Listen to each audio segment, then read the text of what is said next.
Coach Sure. F. All right. So once again, I'd like to welcome each and everyone from whichever part of the world you're joining in from.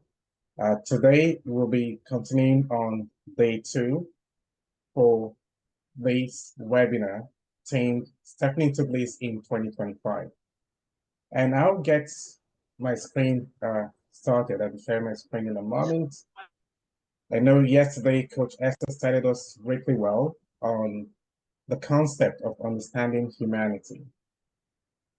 For the benefit of those who couldn't join in, I know there's a decision being made around if we can make the video recording available to those who could not join for one reason or the other.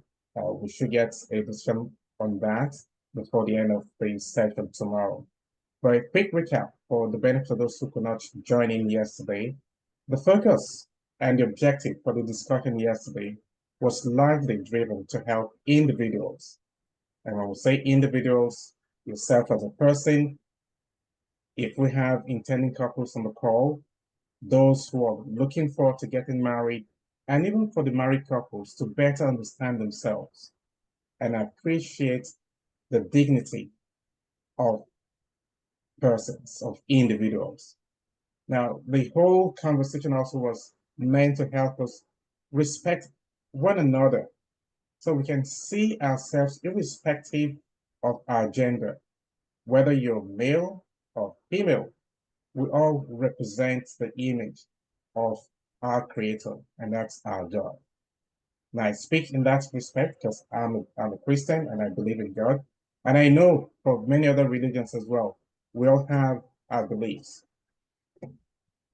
So the concept of the discussion yesterday is to help each and everyone appreciate each other, irrespective of your gender, that we're able to appreciate the diversities in us. We're able to add value to one another. We're able to help prevent low self-esteem and depression because really everyone feels the need to be appreciated. We're created for a purpose. We're created for a reason. And individuals can fulfill their best if they're not highly valued for who they are.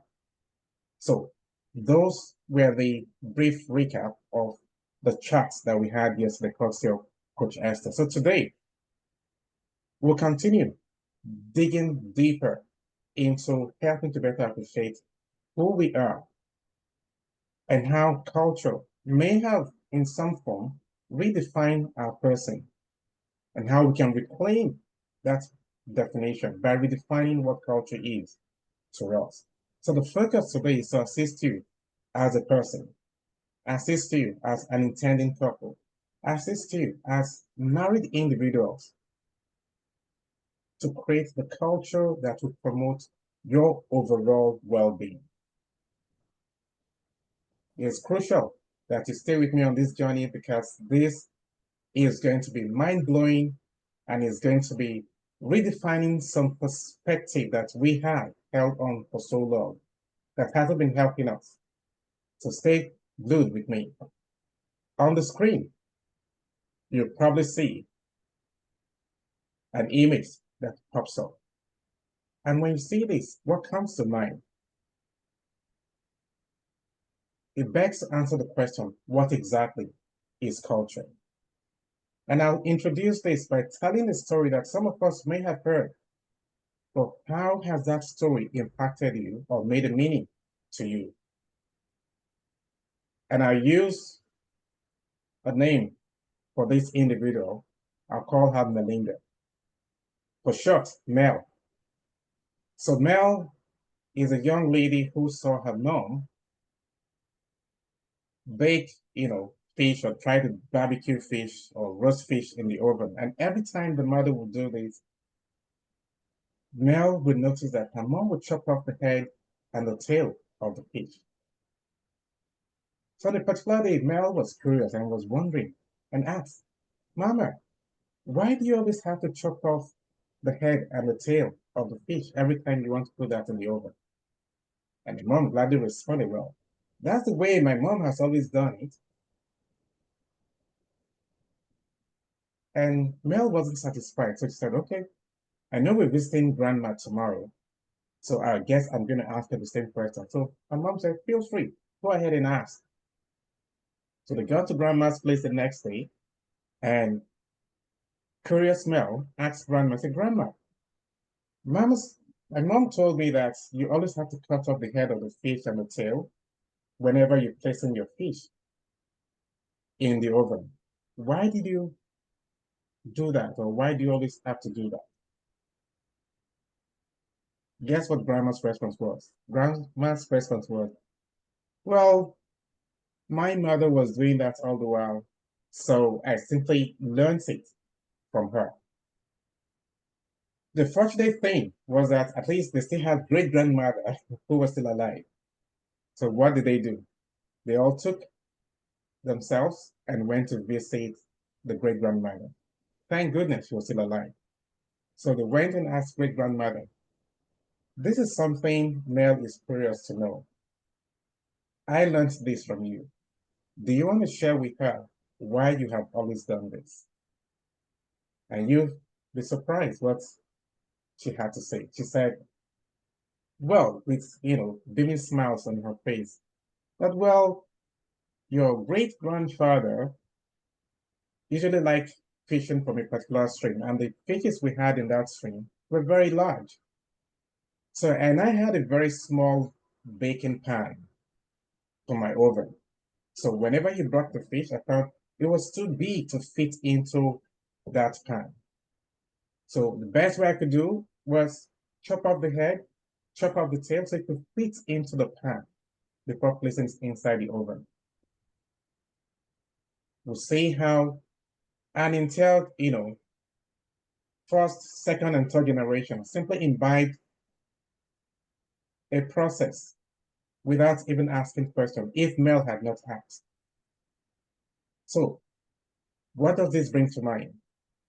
I know if I ask us in the chat, maybe for the benefit of time, maybe for 1 minute, what does culture mean to you? If you can respond, when you hear the word culture, what does that connote to you? What does it bring to mind? I'd like to see some of our responses. I'd like to go to the chat and see what we have in the chat. When you hear the word culture, what does it mean?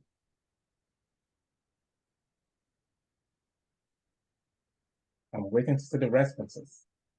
I want to be sure that we all are here together.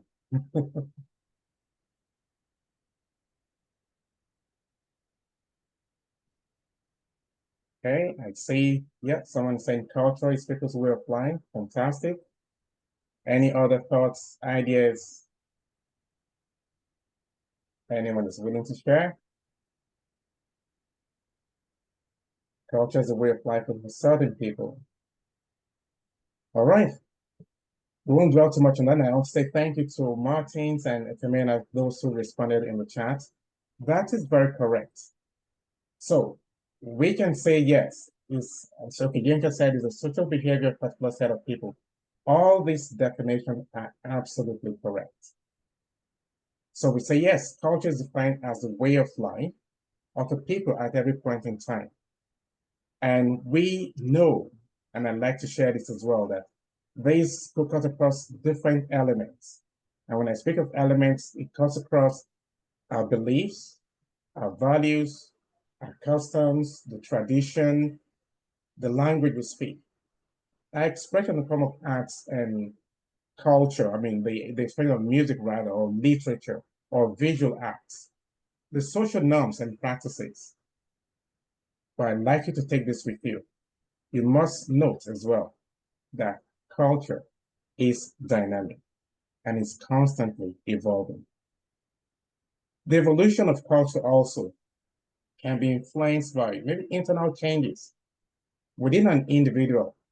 Maybe there's a realization somewhere that, oh, this is something I've always held on to, but this may not really be true.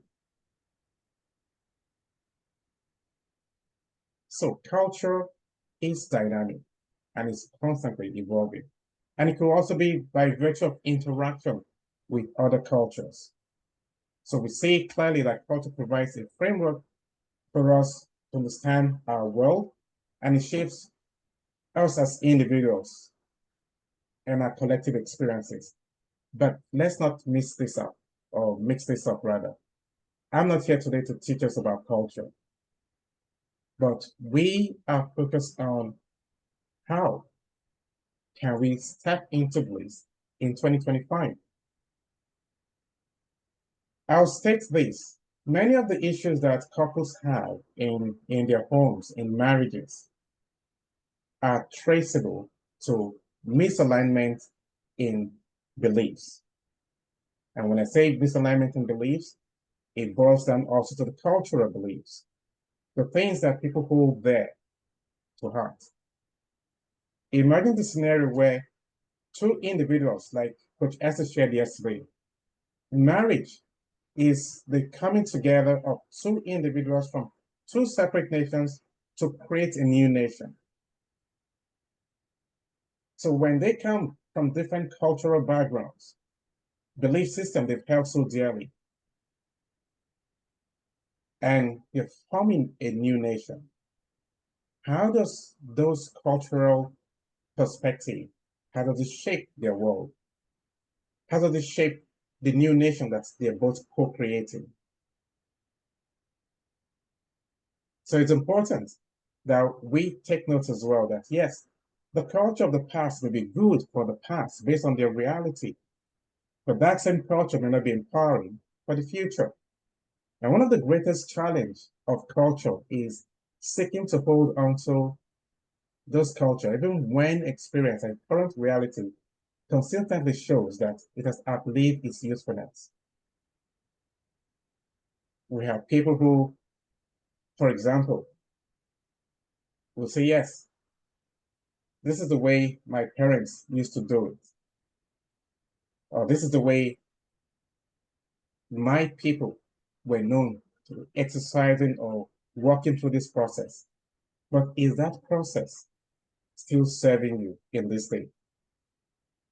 I recall clearly, and I'm going to make us laugh a little, where I met my wife. There's an institution where we both worked, and in my home country, Nigeria, because I'm originally from Nigeria, and we had this elderly woman who, during the evolution or the introduction of mobile phones, felt these are signs of the end time, and she was not going to get involved with anything telecommunication. Why? Because she thought it was a representation of the end time. But fast track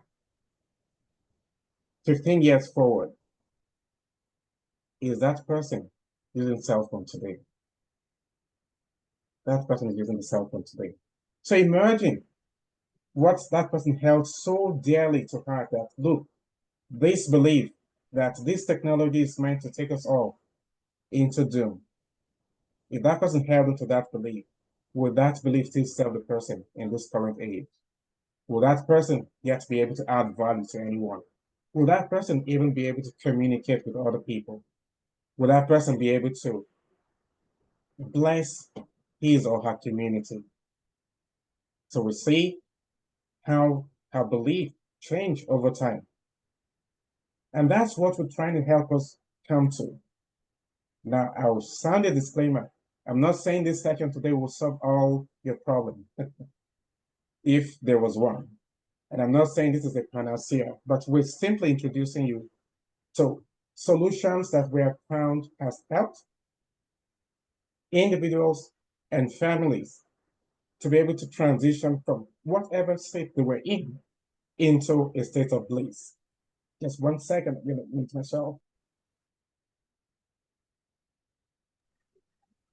So we find individuals simply transforming their lives because they were able to identify those limiting beliefs, those cultural perspectives that has held them back for so long. And that is the journey we're taking through in this conversation today. So if we don't troubleshoot our cultural definition against our best interests, it will hold us back. But we don't want that to hold you back this period.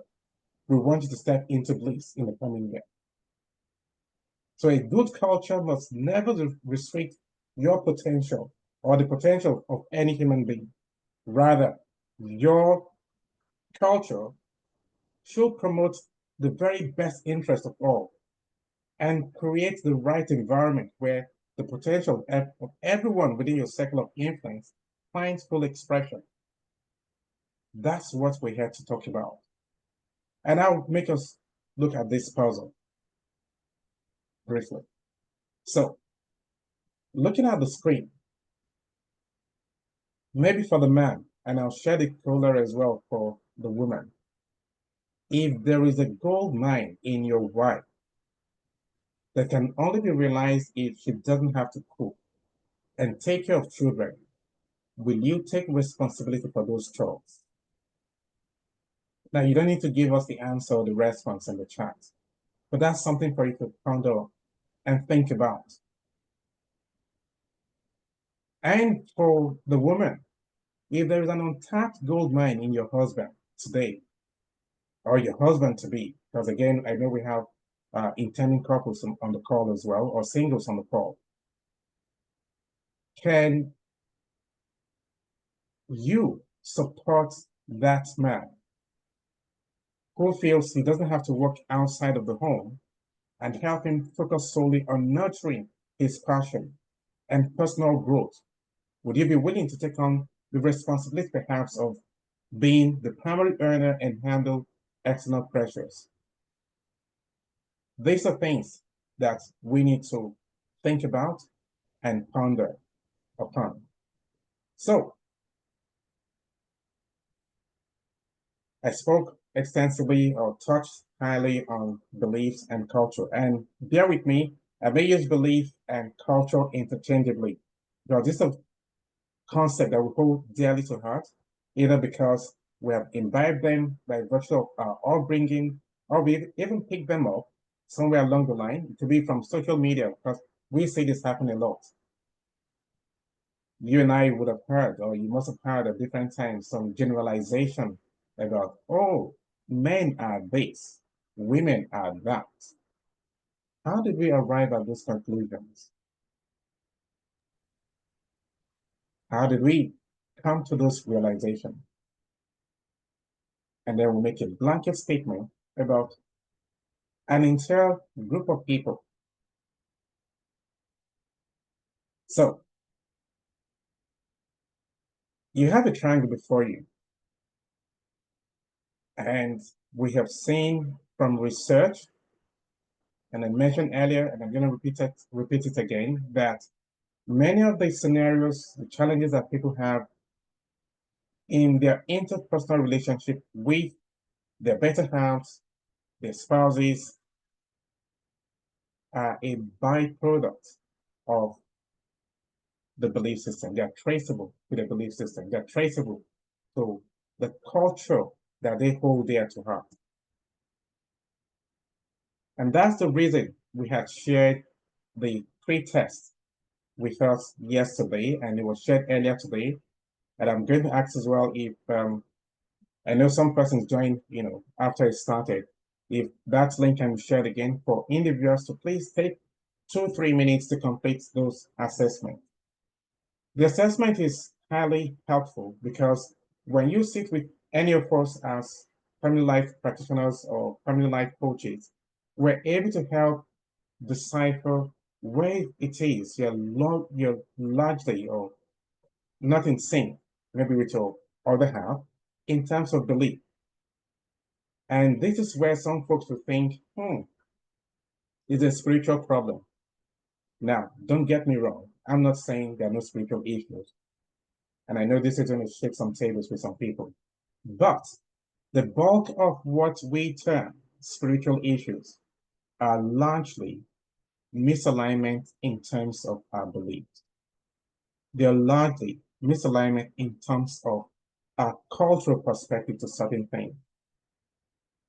Yes, you may not have observed that right now, because some folks live in that euphoria, like everything is working out well. But we also encourage even couples who believe everything is working well.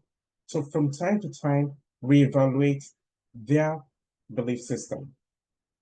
And why do we say so? Because you heard me say earlier in one of the previous slides, culture is dynamic, it evolves.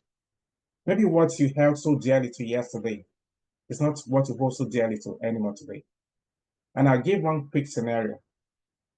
If you grew up in the part of the world where I grew up in, it was perceived as a taboo, for example, for a lady to put on a pair of pants or a pair of trousers. Pardon my Canadian, or we use pants for trousers. So if I said pants, I'm not speaking of your underwear, I'm speaking of trousers. So it was perceived as a taboo for a lady to wear a pair of trousers. But look at it, in this age and in the climate I'm in, if you're to go about your daily activities, especially now, for example, the weather is very cold, people wear pants to help keep them warm, amongst other reasons. So imagine what some people have held on so tightly to as, I can't do this. But then maybe 10 years down the line, you see them doing the same thing they said they cannot do. That's because their belief or the perspective to certain culture has evolved. So we encourage both individuals who may feel, well, we feel strongly that we're rightly aligned. I mean, speaking about couples now, so we don't have concerns. You want to do this assessment from time to time and work with a coach to see, are there areas we may have misaligned in terms of our culture, in terms of our belief system. So beliefs in themselves are not bad. We're not saying it is bad, but then it's important that if you're going to work together with someone, you both need to align on those beliefs. So we see how beliefs will drive individuals' behavior.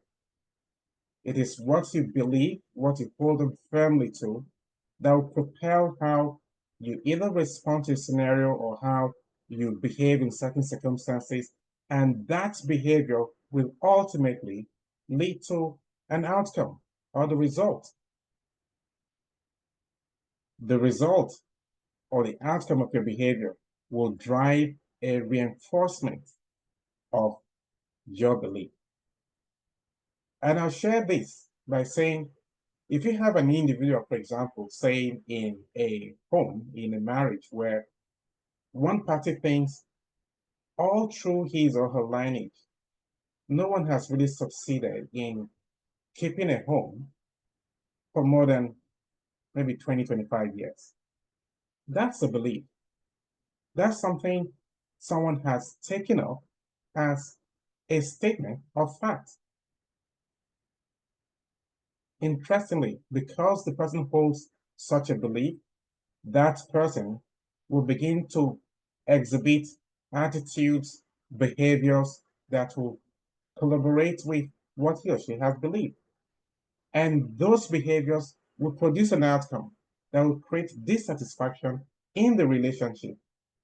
And if the other party cannot manage that for too long, you hear instances of, oh, there was a breakage in the home, or there were issues in the home, and they became unable to reconcile their differences. But see this, that belief has only served to become a self-fulfilling prophecy, because first, there was a belief that yes, people in this individual's lineage would not hold on to marriages or to relationships for too long. And that propelled certain behaviors, certain actions that created the result. And that result further, emphasizing the belief. Because that person now said, I said it, I knew it, I wasn't going to make it beyond maybe X number of years. Because nobody in the home or in the lineage have stayed in a relationship longer than what he or she has experienced. Now, I speak about this, it's not just about such individuals have such belief about their marriages, but the assessment, for example, that was shared speak to areas relating to, for example, who should make certain decisions within the home? How should finances be managed within the home? I suppose you must have heard as well the saying in some common places where people say, yes, his money is our money, but my money is my money. How did we come to those statements? How did we come to those beliefs? Or perhaps a wise woman builds her home. A wise woman builds her home. So what happens if the husband has certain beliefs that keeps propelling him to sabotage every effort that the woman is putting into building a home? Will that still succeed? So this is why it's critical for us to, from time to time, continue to reevaluate what we think. What are those beliefs that either yourself as the woman or as the man, you both share together in common? We will do some troubleshooting right now, and that is checking what are some of these beliefs that we have heard or statements that we have picked. In the world of technology, it has its blessings and also comes with its challenges. Many of us on social media platforms, we listen to things, we hear things, and we simply take them in, hook, line, and sinker, without asking, why did this person say this? How did this person arrive at this conclusion? Are there empirical data to support what this person is saying? Is this circumstantial? So I made mention earlier when we say we hear things like, oh, his money is our money, but my money is my money. How did we arrive at that? Or the saying that the way to a man's heart is through his belly. So every woman must learn to cook. How did we come to such a belief? I happen to have a friend who is a great cook. As a matter of fact, he does virtually all the cooking in the house, and it doesn't stop him from being the man. He enjoys it. He's very passionate about giving people great meals.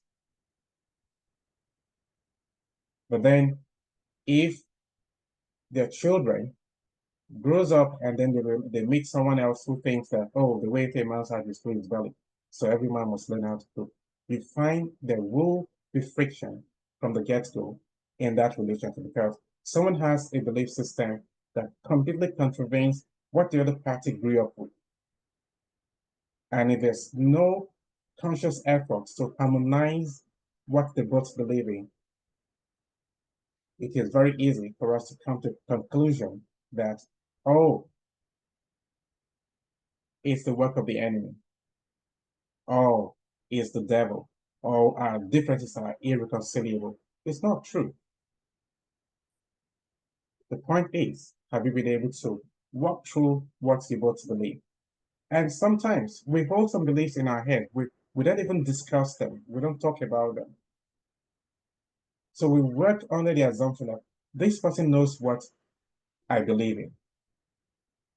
And that's why you have us as coaches, because we can help you walk through those steps to identify areas where there's a misalignment in belief in terms of superiority, financial transparency, decision making in the home,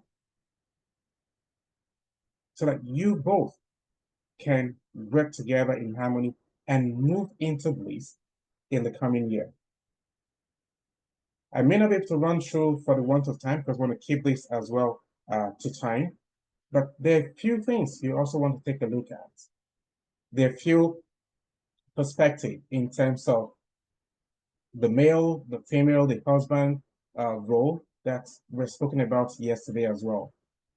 Do we keep a disempowering culture just because we took that from our parents or because we learned that from our environment? Or do we want to rephrase that in such a way that it will support the vision that you have for your home, to support the vision for the kind of future you want to build with your partner? Whether you're waiting to get married, you're single, or you're already married. These are details you want to review. And I'll take a look at a few. I'm not going to bore us with all the details, but for example, the husband is said to be the breadwinner, the ATM machine, whose role is to provide for the family and command obedience without any contrary opinion. He's a king that must be worshipped, lest he gets angry. Is this belief, is this culture, is it empowering? Is it helping everyone within the setup of the nation that you're building with your partner? For everyone to be the very best they can be in that home? Or would you rather think about this in a more empowering way to say, yes, the husband is a gardener who is equipped with the skill, with the power to transform what looks like a bush into a garden, or a garden into a paradise, by simply deploying tools that will help him to groom or manage the ability of everyone within the circle of that nation they're building together to nurture every raw material into finished product and create the right atmosphere where everyone's potential finds expression. I want to think that you will agree with me that the second belief will be more empowering to help everyone fulfill or peak perform in that particular nation that is being built,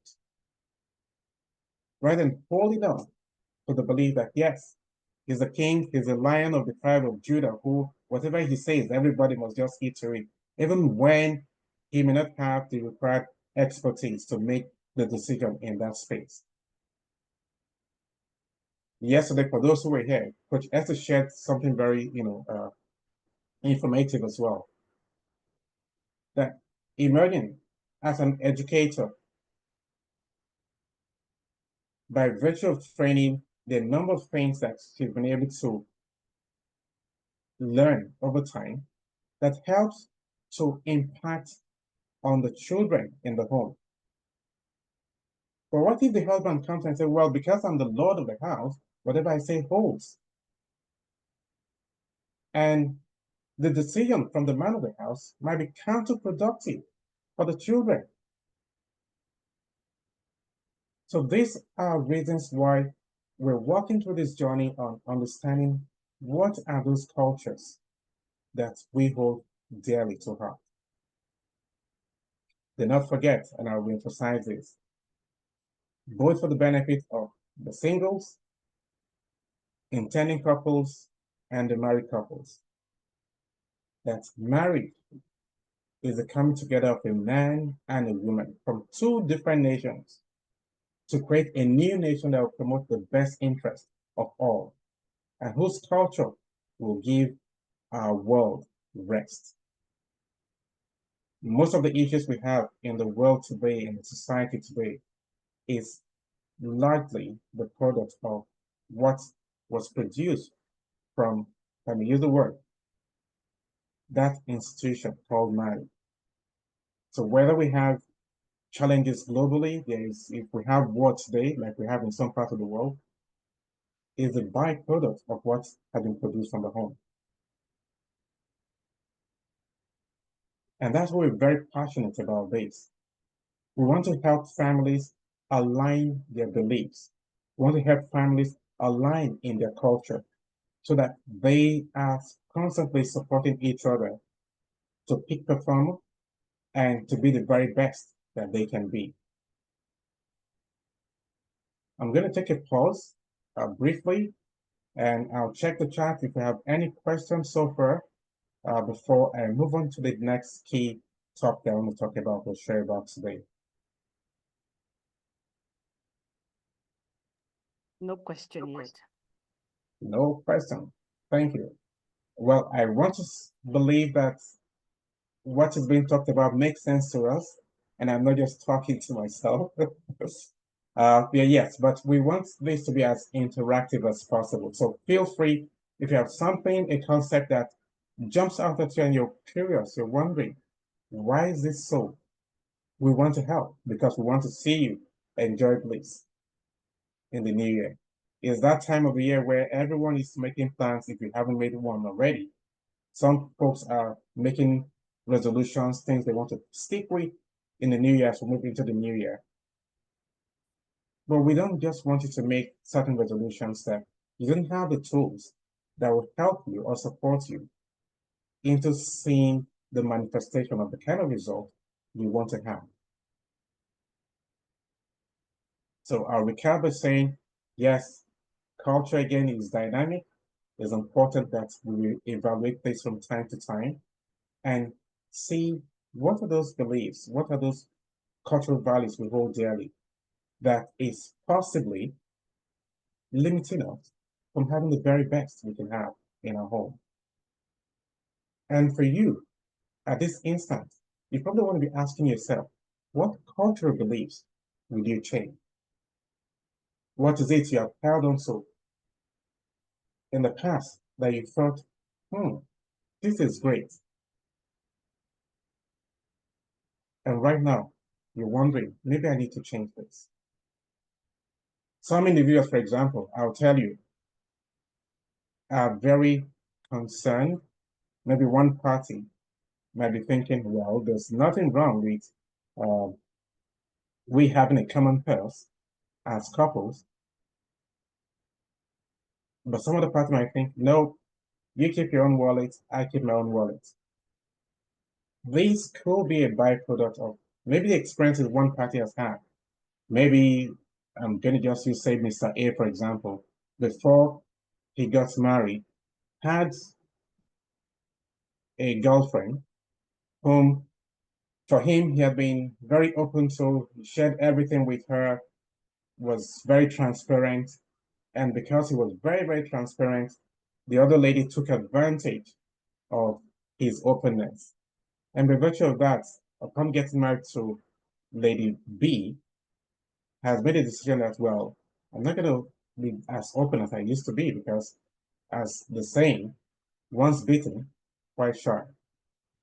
And that belief is limiting this family from fully experiencing the very best they can have as a home or as a new nation that they're co-creating together. So what belief will you now embrace and promote? And can you think or visualize the results that can happen if you embrace a new culture or if you embrace a new belief that will promote the best interest of everyone in your family? Let's not forget, I've been speaking about beliefs, I've been speaking about culture, but these beliefs didn't happen by accident. These beliefs happened because we were engineered in that way. And that's something I'll be dwelling on again in the next couple of minutes. And it begs to answer the question, how were you crafted? How were you crafted?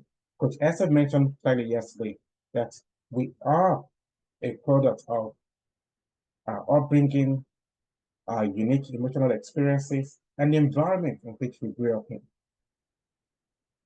And I like to put that in this quote by one of my favorite mentors. And he puts it this way, and he says, we're sum total of what we have learned from all who have taught us, both great and small. We're sum total of what we have learned from all who have taught us, both great and small. That's Dr. Miles Morrow of blessed memory. So, people didn't evolve those belief systems by accident. They didn't just happen from the blues. Praise the Lord will say this, that the problem of the world today is the adult. And the solution to that problem is a child. You probably will recall that if you think back several years back, as a growing up child, depending on the climate and the environment in which you grew up in, as children, we didn't know the difference between a boy and a girl, or between an individual from one particular religion or the other. All we wanted was just play, have fun.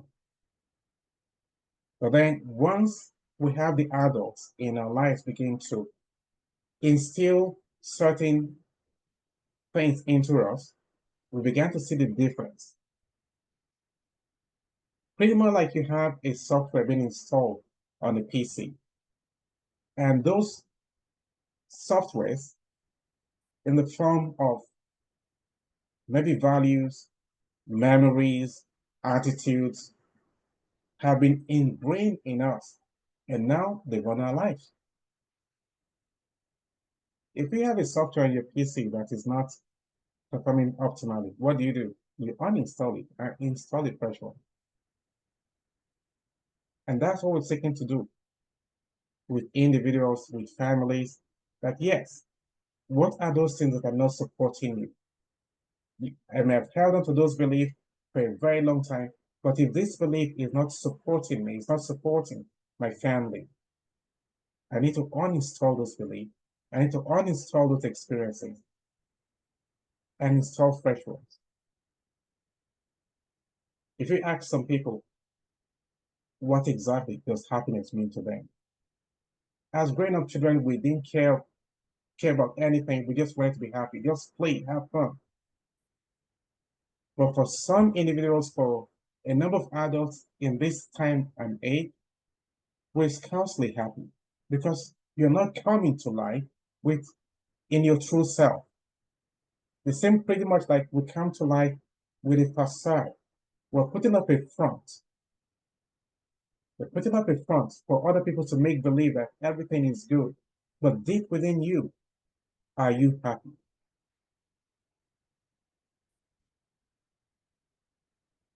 Deep within you, are you happy? So, understanding how we were crafted will help us through that journey of uninstalling programs that are not very supportive and installing fresh programs that will help us to function or perform optimally. One question I like to ask, because sometimes we run into scenarios, we run into people, and we're very quick to come to conclusion about those people or about what we think about certain individuals. If you and I, for example, if we are born, maybe I'll use myself. If I was born by, say, my parents were in Japan, it's very likely, yes, I won't be able to speak English the way I speak English now. My belief in terms of religion will be absolutely different. My name, of course, won't be Roland. I'll have a different name. And I personally practice a different religion. And why is that so? Because I would have been crafted or engineered by a different group of persons who have different sets of values or cultural perspective that will have formed me into who I am. When we have this distinction, it will help us in the way we relate with one another. It will help us in how we manage either our relationship in homes, for couples who are married. We've had scenarios of people who were not, they had people who came into their life as intending couples, as prospective suitors or husband or wife to be, but they let go of those people that they could spend valuable time with and be happy. Why? Because it was against the belief of the parent that, oh, you couldn't marry from this tribe.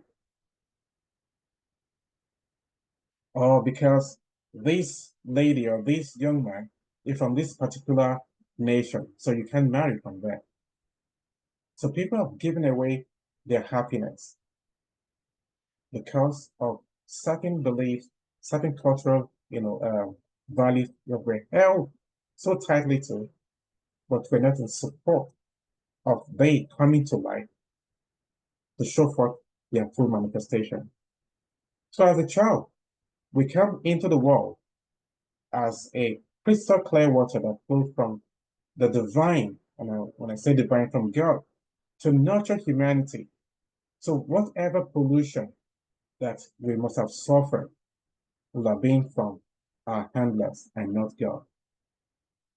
So if you can go back in time and think through maybe when you were 4 years old to 7 year old, we might be able to actually assist you to recapture the original you, the real you in you. When there was nothing bugging your mind, there was nothing worrying your mind, you just wanted to have the best of life. You just wanted to have fun and be the very best of you every moment you appear. So when you went through life over time, maybe to the age of 14, 18, 21, as the case may be, perhaps 30, 35, 40, can you define some certain major milestones in that journey to who you have become?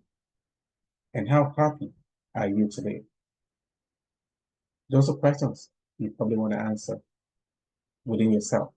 So all that is said to say, we view the world through the prism of our filters. We view the world through the prism of our filters. And those filters make up of what in some time we would describe as our conscious bias, ranging from what we call our values. The idea is that we hold dearly as a group of people to be very important to us.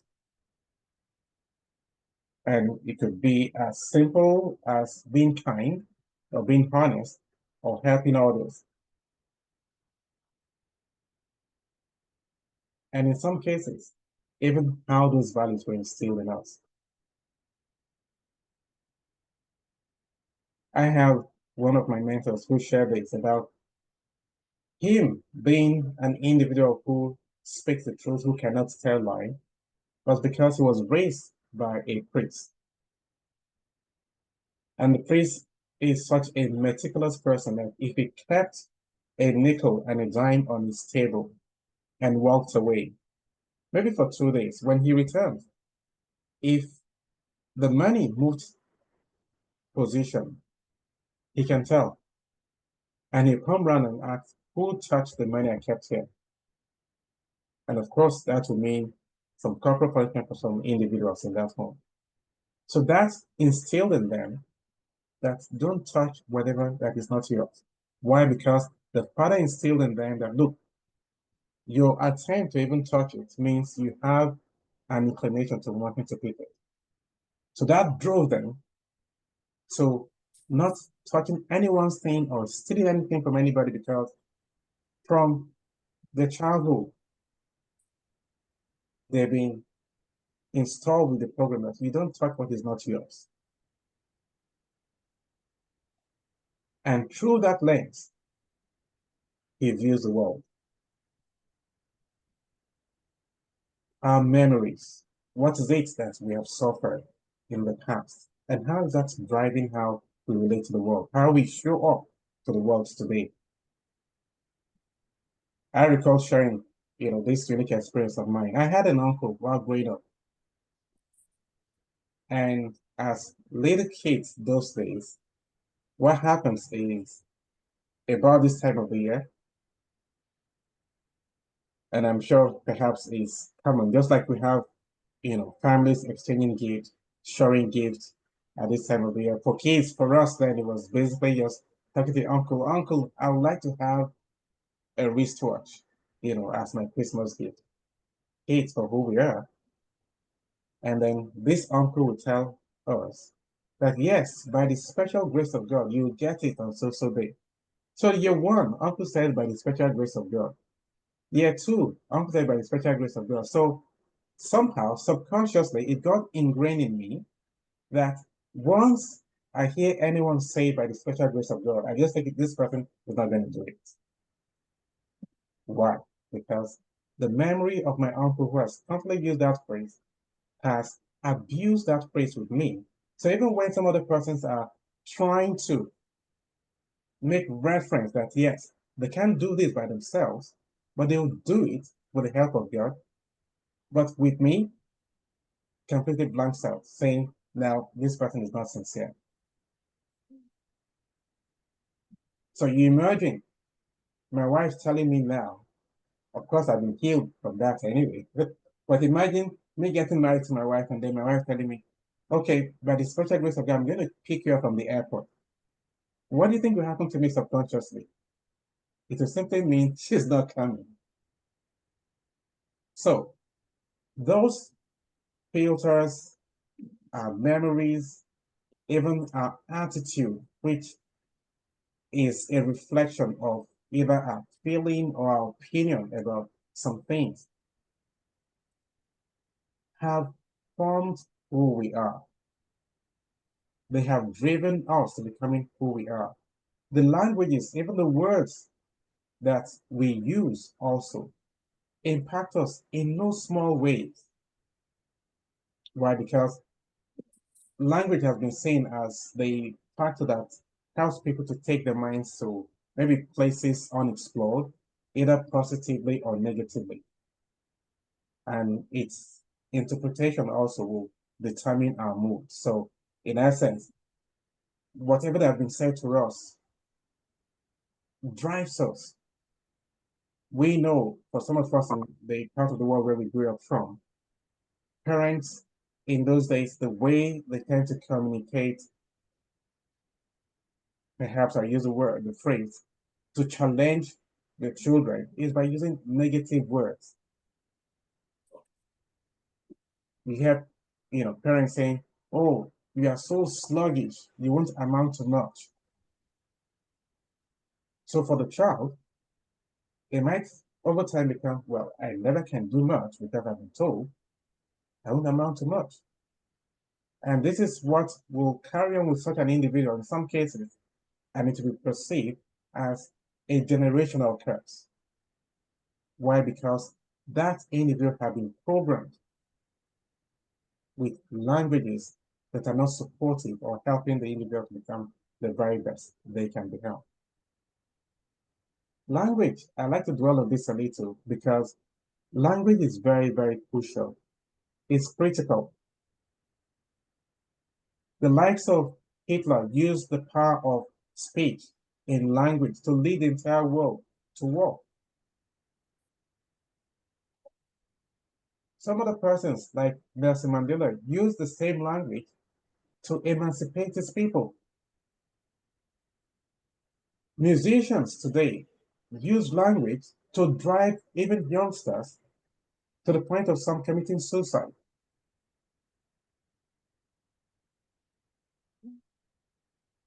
The question you want to ask yourself is, what filter or what's the seed through which you process your reality? I think it was Anthony Robbins who was quoted as saying this, that the map is not the territory. What you read in the map is not the reality of what is on the ground. So it's important for us to begin to review how we were nurtured. What are those significant experiences we had while growing up? How has that changed us? How has that impacted on us? And still dwelling on the filter of languages. I like the way one of my coaches used the scriptural reference. I think this is in the book of John, for those who are Christians, that Jesus was saying, the words that I speak unto you, they are life and they are spirit. Has someone spoken some things into you that seem to have built something inside you that is not consistent with who you really are, with whom God has designed for you to be? And maybe you never really paid attention. You didn't bother to think about this. But we wanted to have bliss in 2025. So it becomes important for us to walk through our journey from childhood to adulthood. What are some of those memories that are holding us back? What are those values or attitude that we have taken up over time that is limiting us? What are the words that we are using even to ourselves? Because we hold internal dialogues. When we hear phrases like, I'm trying to recall the exact word now, where you're not too confident of yourself. We use imposter syndrome. it is largely a product of you self-sabotaging, thinking you're not good enough, thinking you're not worthwhile enough. And this could be an offshoot of maybe something someone already said to you. Maybe your spouse even said it to you, maybe not your parents. Maybe your spouse already told you, oh, you just never seem to manage this well. And subconsciously, that has registered. Are those words empowering or are they limiting you? Because these filters will reflect in how you interact with your world and how you interact with others in your circle of influence. Another filter I want to talk about briefly also is the decisions, because the cornerstone of belief that ultimately determines your ultimate placement is your decision, the law of cause and effect. Most times people think life happens by chance. No, life doesn't happen by chance. If you take some time to reflect on a person, you realize also that wherever you and I are today is a product of some of the decisions we made in time past. Yes, maybe some of those decisions you didn't have control. For example, you and I didn't have control of maybe who the parents were going to be born, the family were going to be born into. I didn't have that control. But that is true. But going forward, I do have control over how I choose to appear to the world. I have control over how I choose to respond to people. If my parents had installed wrong programs in me while growing up, I do have the control right now to begin to uninstall those programs and begin to do what? Install programs that will help me to better serve my world, to better reach out to people, to make the world a better place. And I'll add this. What decision has got you to where you are right now? The decision, even for you to be on this call today, was because it possibly aligns with some things you expected. You're not the only ones who saw the flyer or who saw the advert. But some people probably waved off their hands and, well, what is it they're going to tell me that I do not know yet? You have a choice to decide what is love to you, what is hate to you. Are those decisions going to be empowering or will they be limiting? Mental programs, like I've spoken all through this session, that how we respond to scenarios, to challenges, or how we direct even our energy, all are byproduct of how we've been programmed. And I know Coach Judith will be speaking about our personality test tomorrow as well. We find that the way we were born or when we're given birth to, there are some things that are innate in us. Some persons, for example, just touching on that lightly, have just this huge zest of energy. It's constantly just moving from one activity to the other. And some other persons are a bit more laid back and they like to take time to process things. These could have been maybe the very innate way we have, they were created, and some could have been a byproduct of how the environment also have influenced them.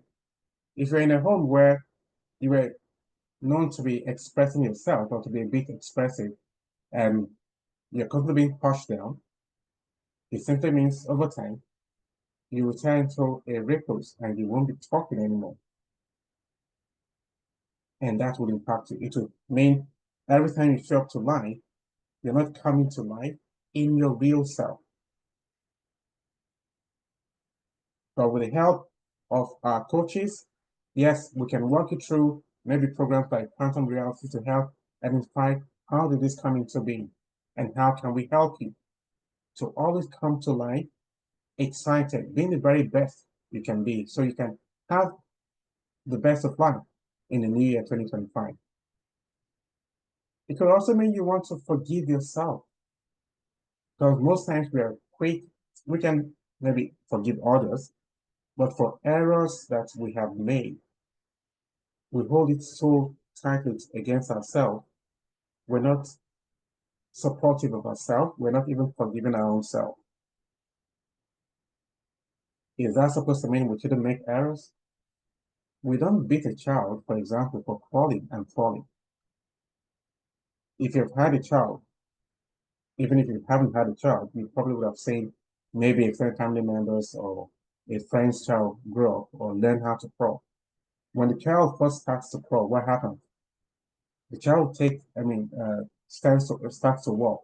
What happens? The child may take a few steps and fall, but the child gets back up again and does what? And takes some more steps and falls, takes some more steps and falls until the child is able to walk.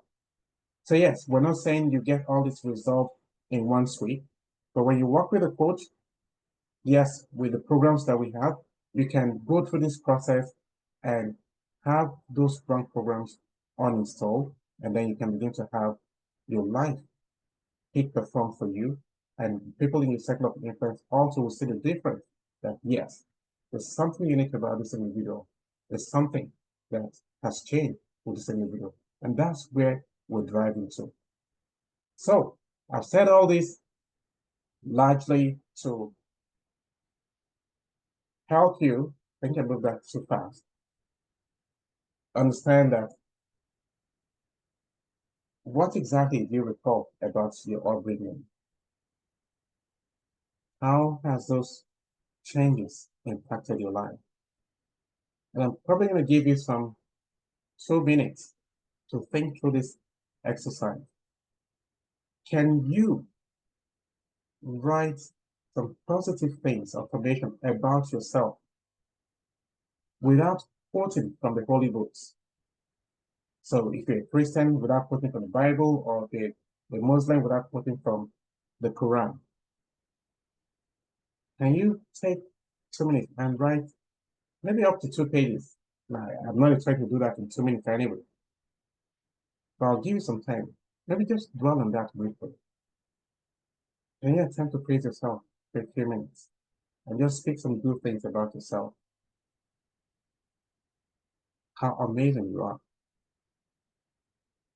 You're exciting. You're powerful. I'll take a pause and see if we can do that. And I'll come back to tell you something you find very interesting. While we're doing that, I'll check the chats, but take some time. Just find some great things about yourself.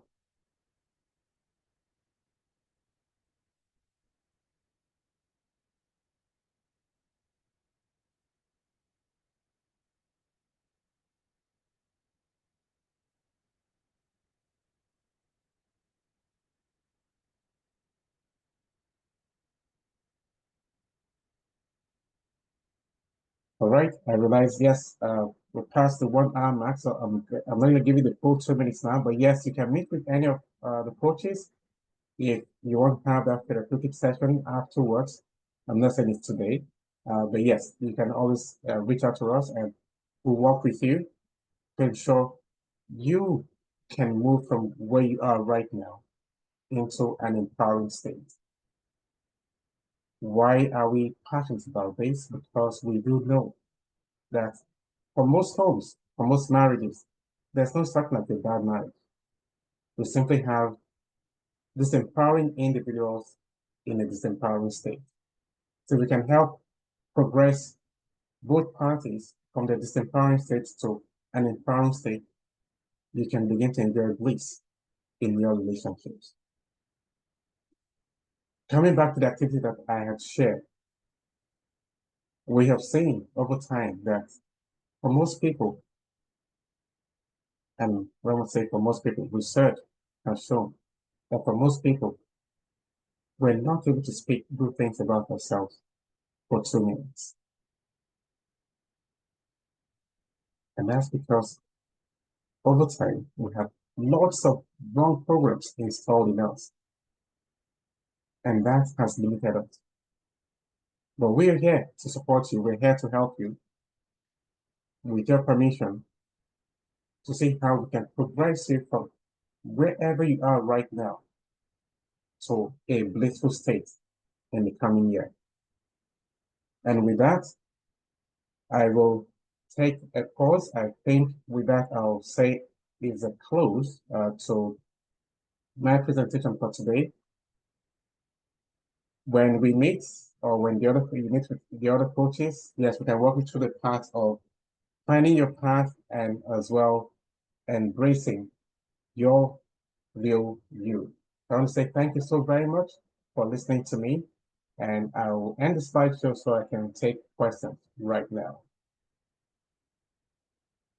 Thank you. Let me see what are the questions we've got.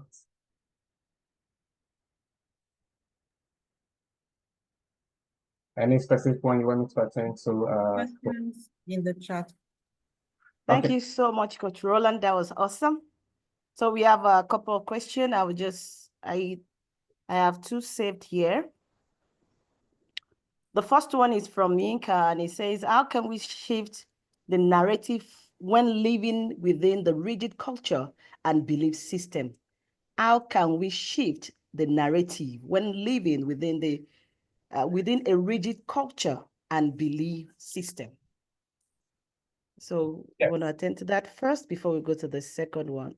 All right, thank you. Yes, so in response to that, Yinka, it's bit of what our focus is, and that is we understand clearly that by virtue of our upbringings, environment where we grew up in, and our unique emotional experiences, these cultures have been ingrained in us. So yes, we do have tools as coaches that we can work with you on to help make that transition. But first, there has to be an awareness. There has to be an awareness. If there's no awareness, how do you correct something you're not even aware of? And that's part of the purpose of this presentation.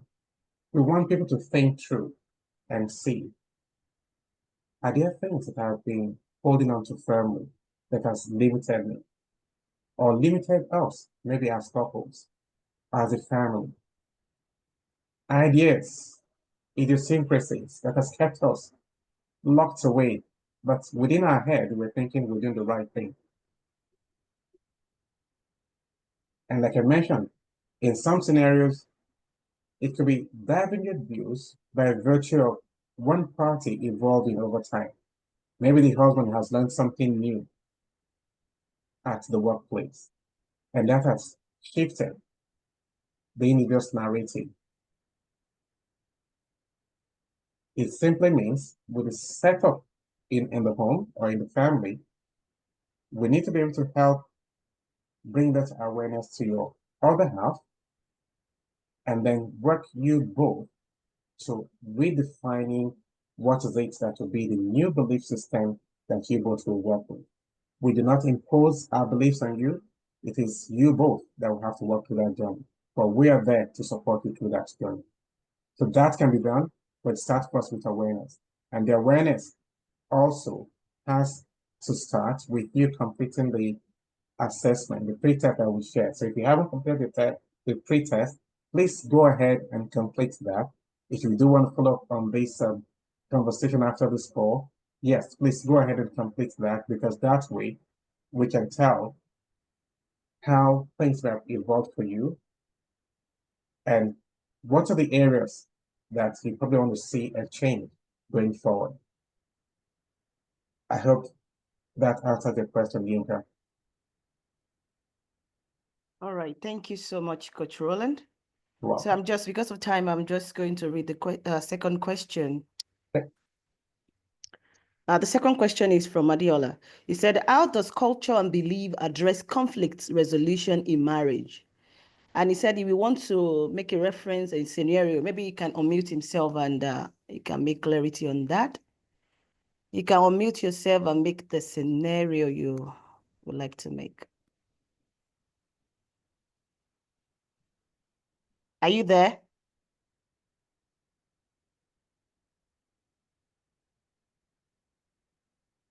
Okay, I can attempt to answer that if the person's just coming up mute.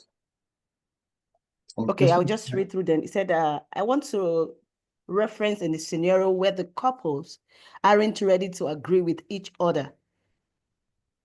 The couples are not ready to agree with each other. So if I understand the question correctly, you're asking, sorry, could you repeat that? I think I lost my thoughts. Okay. Yeah. How does culture and belief address conflict resolution in marriage? Okay. Yeah, so Okay. for every union, and that's been the theme of what I've been speaking on largely today. If not, I can gladly say maybe more than 90% of the things that couples experience as conflict are largely the byproduct of their beliefs or their cultural differences. And I'll try to paint this scenario. Maybe that will help clarify things. I know because of time, we're trying to just make some things very brief and straightforward. Imagine I come from a home, and I use myself as an example, where my extended family members, while growing up, will probably just pop in whenever they want into our home. So whenever they come, neither my dad nor my mom is offended because that is the way of life they've been used to. But think about the other scenario where my wife isn't used to that. So if, and I'm using this as hypothetical scenarios, I'm not saying that's how we are. So think about the scenario where my wife isn't used to that. She, growing up, understands that if anyone were to visit as an extended family member, they will need to place a call ahead, give some notice that we're coming and we're probably just going to stay 1 week or 2 weeks. And here we are, two individuals from two different nations, we're trying to build a nation together. So my part is not an issue. On her part is a big time problem. And I use that specifically because I know that for women, women like to plan. And I'm not saying I'm not trying to generalize now, but I do know there are some specific scenarios where the house is like the showpiece for most women. The woman doesn't like someone, or most women, again, I'll say, doesn't like someone just popping into the house maybe when she's not ready, she's not prepared. But for me, as a man, on the other hand, it's not an issue. I'm just so excited to have somebody come into the house. I'm just excited to see an extended family member pop into the house. But that is creating a big time problem for my wife. So if we never had time to sit down and talk about how this has formed a belief for me and for her, we will constantly have issues whenever somebody comes to visit. Even if the visits were just for 2 days. So this is where we come in as coaches. We want the person that we're sent out or that we're deployed helps us to really see when we have couples complete things, we're able to tell, are there areas in terms of the management of the home that both parties do not share common belief? And then we can walk them through, where did those beliefs come from? How did it happen? And we can walk the couples through the journey of gaining an alignment, what can best serve both parties going forward. So yes, cultural beliefs have been identified predominantly as the major source of rift in homes. And scientifically, it's been proven with the assessment that we've deployed, we can tell clearly areas where there are misalignment. So we help to drive those alignment, to gain alignment between the couples so they can begin to enjoy Bliss going forward. I hope that answered the person for the matter who the person was, the name. But let us know if, Adiola. okay, Adiola, yes. Adiola, let us know if that answers your question, because I'm not able to run through all the questions in the chat, and maybe that was shared with Coach Esther privately. Yeah, it does. It does. I think I'm okay with that. That's Okay, fine. perfect. Okay, thank you very much for providing that feedback. We want to be You're sure welcome. you're not just here on this call for just for the sake of sitting on the call. We want to be sure that you're getting some value from this, and you can take that with you. So begin to work towards areas you possibly think things are not in perfect harmony. One of the things you won't be doing to yourself, or you'll be doing yourself a disservice, where you clearly identify that things aren't working well in some areas and you're not seeking help.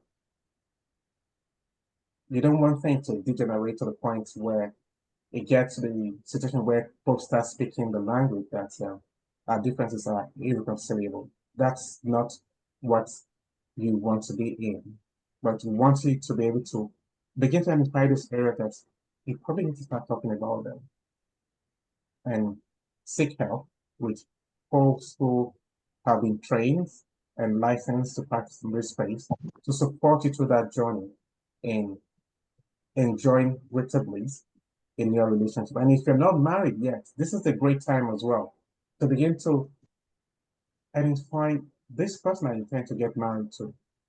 Do we have alignment in this area? Are we compatible in this area? Because once there's no compatibility, it will keep reemerging over and over again. It will keep reemerging over and over again. So it's important that both parties gain alignment in those areas. So I'll just mention a few of them. We talked about superiority as part of the basis for what that assessment will review for us. Financial transparency. It will also reveal decision making, who makes the decision in the house. Is it the man because he's the king of the house, and even whether he has the expertise or the knowledge to drive those decisions? Or is it the woman who is very domineering, who think, well, because she has to push, like Judith will share with us some more in terms of temperament, we use languages like the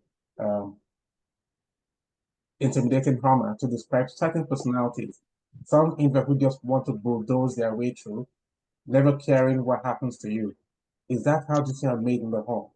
Or are you guys able to sit together and reason through things together to reach a conclusion that will help everyone in that home be the very best they can be? That's where we want to see you. That's where we want to see everyone on this call. That regardless of where you are today, you can transition, you can progress to having all-time harmony, all-time peace, and bliss in your home. Thank you. I'll check if we have any other question. Okay, I think it's safe to make a direct question. When people's family don't see any flaw in the belief system in marriage, how can one help them see different without leading to conflict?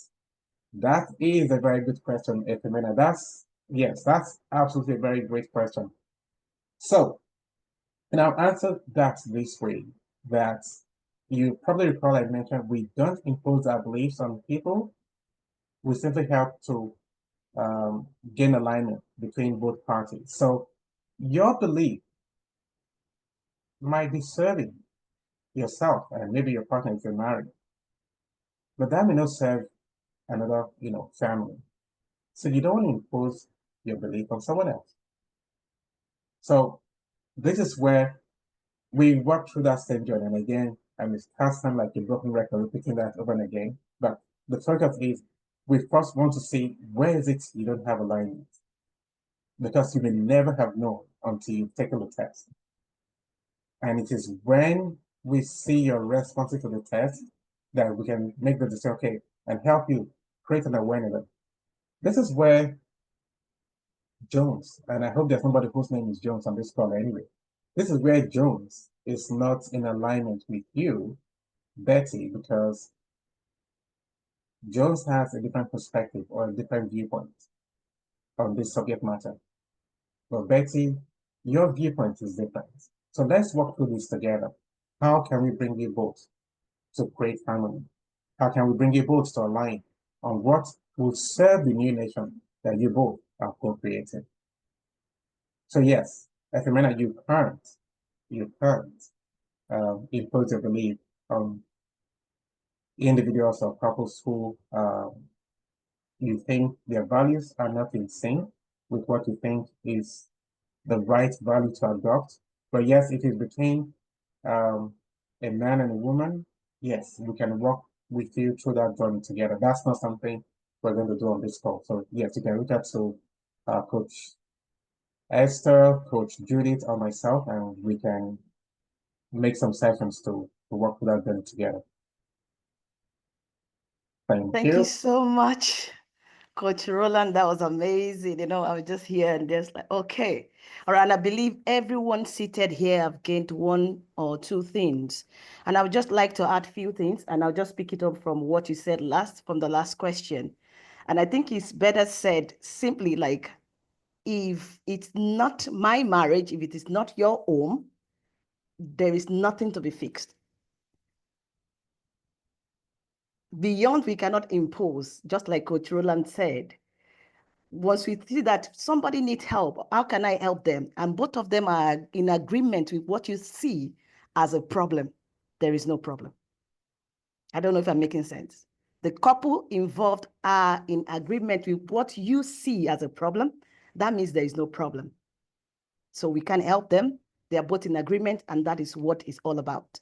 Also, I just quickly want to talk about, I'll just say a few things about the other questions earlier. Just like Coach Roland said, it's about awareness. So when we talk about beliefs and cultural beliefs, it's all going to start from the cultural awareness, self-awareness. You know, you have to understand your own belief first.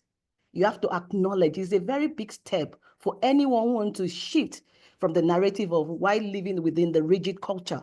It's a very, very serious step. It's a decision to take. Like, I am ready for this. And when we talk about culture and belief also, there's no way we can talk about that without talking about our values. And that is why we can't afford to miss tomorrow, the family values. You know, the culture is rigid, the belief, and the couple are not in agreement. Most of the time when these things are happening, it is most time seen that they don't have family values. Because when we have same values and we know what is guiding us, and I would like to say that culture is not rigid. It is not rigid.